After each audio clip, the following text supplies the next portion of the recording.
Now, I think it's pretty safe to say that ever since the finale of the Obi-Wan Kenobi TV show, a lot of fans are looking forward to other shows such as the ones that are being more driven by Jon Favreau and Dave Filoni. For a great example, Mandalorian Season 3 and 4, which by the way are being worked on back-to-back. We also have the Ahsoka Tano TV series that's being mainly led by Dave Filoni with the help of Jon Favreau. We got Tales of the Jedi, The Bad Batch Season 2, and a lot more on the way to be announced over at Disney Plus Day and, of course, at D23. This is Mike Zero. Make sure to subscribe if you are new to the channel for future Star Wars updates. Also, by the way, guys, make sure to drop a thumbs up on this video to support the channel. I thank you also very much for the kind support. It is greatly appreciated. Now, one thing about the Kenobi series, there's been a lot of criticism about this show, and rightfully so. You know, I myself even went over my criticisms of the Kenobi series, and one of the main ones for me had a lot to do with the pacing of the series, as well as how the character of REVA really was a big interruption between the story of both Darth Vader and Obi-Wan Kenobi. But I digress, we already talked about that numerous times. Focusing on what Disney and Lucasfilm are trying to absolutely do right now has a lot to do with recuperating the Kenobi-verse, if you will. Now, an Obi-Wan Kenobi Season 2 is indeed in the works. It's moving along very well so far, and this was never their plan in the very beginning, but now that they have seen that there are a lot of fans that are very upset with what happened with Kenobi Season 1, and exactly how the fans are embracing other creators to take advantage of the future of Kenobi. Alright, we already have Jon Favreau and Dave Filoni joining the continuation of the Kenobi series. However, moving beyond all of that, we already figured out a couple of days ago that original writer Stuart Biotti originally was going to make this into a trilogy of movies. Now their plan is to make it into 3 seasons. It's basically going to be the same thing. Now, with that being said, alright, what's even all the more intriguing about that is with Obi-Wan Kenobi Season 2 now in the works with different creators coming on board, Disney executives have been also developing a plan to make things up to fans with the first season of the Kenobi TV series for Disney Plus. Now further, it's noted that as of right now, Disney has a big plan and has been putting this into place that will focus on fixing many elements of the Kenobi series with editing flaws and failures with the musical choices in the series, where one big addition to their attempt to fixing the first season of Obi-Wan Kenobi that will be updated on Disney Plus sometime next year is that George Lucas will be involved in fixing the Kenobi TV series and calling many shots on editing choices and what themes of music by John Williams to use in some of the key scenes for the show. One major scene that Lucas will be fixing for the Kenobi series is set to involve the flashback sequences of Anakin and Kenobi during the Clone Wars era, where new de-aging technology will be used to make Anakin appear like a real 19-year-old again, as well as revising the Order 66 scenes of Anakin Skywalker, where Disney failed to do so in using the de-aging tech, since Lucasfilm rushed the Kenobi series to get this out by May. Now further, Lucas was never happy about the end result of Anakin in the flashbacks and in the Order 66 scenes, and always saw that Anakin appeared way older than he should have been. Not just that, but Lucas will be overseeing the 2 major battles between both Kenobi and Vader, and will be making the choices on what themes of John Williams' music to use, and exactly when during those fights. Now let me, focus on something else here real quick before we move on.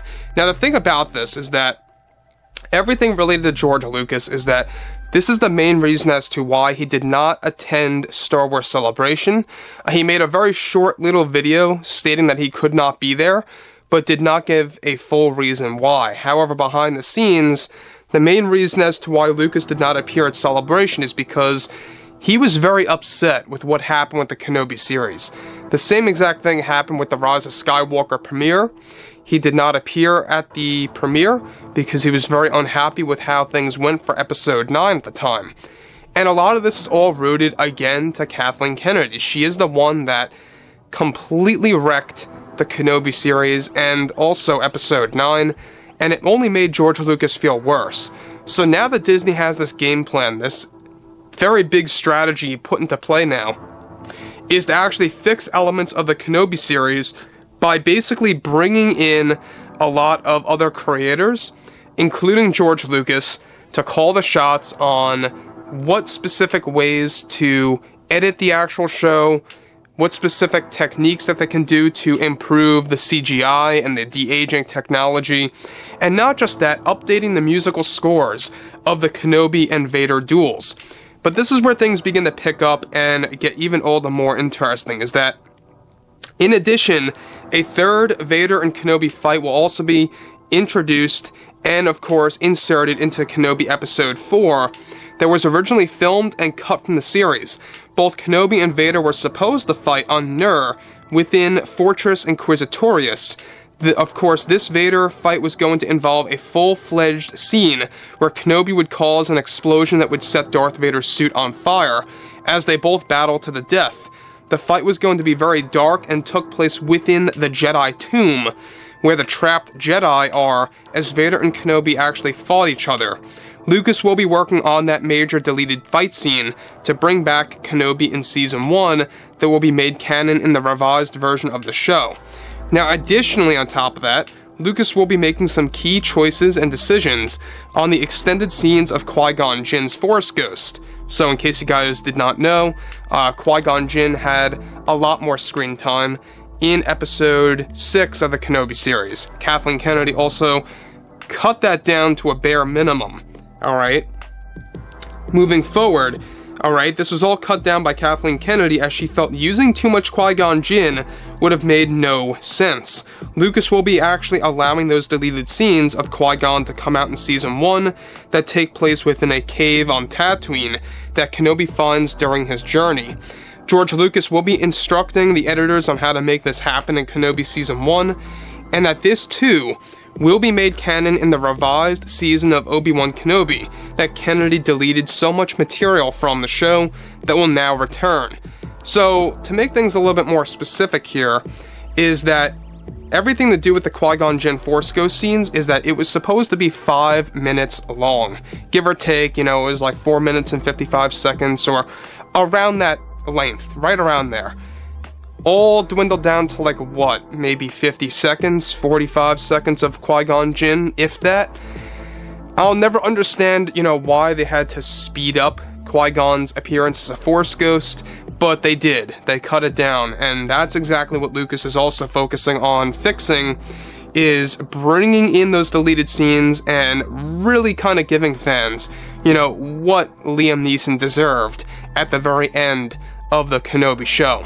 Now, like I say, the addition of the musical scores by John Williams I think is going to really refresh episodes 1 through 6, and exactly how the Kenobi and Vader duel is going to be revised. We're also going to be getting a third fight that's going to take place in episode 4, so keep in mind, originally speaking, there was supposed to be a Vader fight pretty thoroughly with episodes 3, 4, and 6. So that would have been a very interesting flow of both Darth Vader and Kenobi fighting each other to the death, essentially. So, like I said, guys, let me know what you guys have to say about all of this below in the comments. And if you guys did enjoy the content for today, make sure to drop a thumbs up on this video to support the channel. I thank you all so very much for the kind support, and I'll catch you guys next time.